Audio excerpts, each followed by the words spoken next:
What were the top 10 stories of August 2015? It's time to blow the whistle.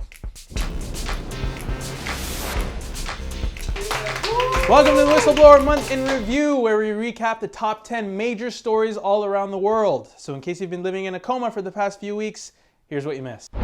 Number 10, the website ashleymadison.com, which allows married people to cheat on their spouses with other married people, was hacked this month, and the records of 33 million names were released online. This caused so much paranoia among married couples that people created tools to check if you were exposed. Another easier way to check if you've been exposed is to get up right now, go look outside your window, and if you see all of your clothes on the front lawn, then yeah, you've probably been exposed. Number 9, movie theaters across the US and Canada heightened their security the night the film Outta Compton premiered.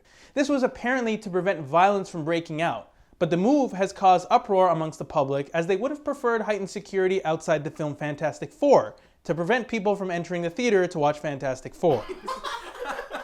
Number 8, a recent historic deal took place between the United States and Iran, where Iran's nuclear plans will closely be monitored by the United States to prevent them from creating a nuclear bomb. Many Americans, including Republicans and Jewish Americans, are completely against this deal, as they believe Iran will still find a way to get the nuclear bomb, because we'd hate to see a country in the Middle East with a history of violence get a weapon of mass destruction.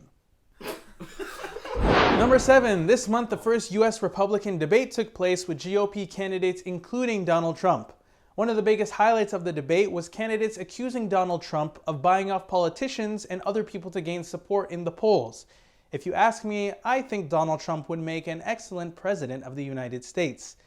In totally unrelated news, this episode of The Whistleblower is sponsored by Trump Entertainment. Number 6, in other election news, Canadian Prime Minister Stephen Harper surprised the nation when he called for an early launch to the federal election campaign. It's set to be the longest federal campaign in Canada since 1872.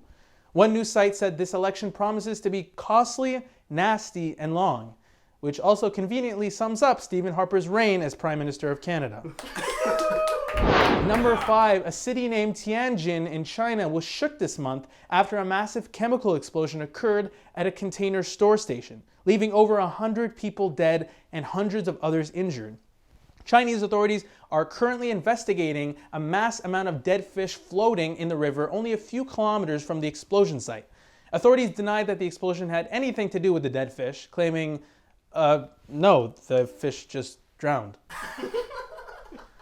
Number 4, hundreds of people have been killed and millions of others were displaced this month by monsoon floods across South Asia.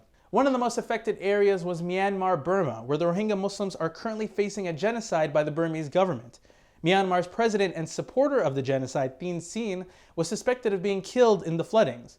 When they found out he wasn't, the response was, damn it.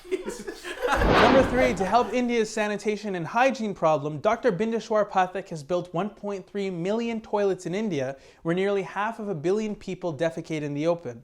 Because of his accomplishment, he has been given the title the Toilet Man of India, to which his response was, really? That's all you could think of? Number 2, a Canadian space company has been granted the US patent for a space elevator which would take astronauts 20 kilometers above Earth so that they could be propelled into orbit. This makes getting up into space a lot easier for astronauts, as the alternative was to take the stairs. And finally, Jon Stewart, host of The Daily Show and my personal hero, ended his 16-year reign this month and said goodbye to millions of loyal viewers. His successor is to be Trevor Noah, a South African comedian and short-time correspondent on the show, and not, to many people's surprise, Yusuf Zine. Guess I just didn't get my headshot and resume. It's all right. I don't even care. And that's your month in review. Blow the whistle, people. Thank you so much for watching. Here now is our very first weekly whistleblower. Here's to many more.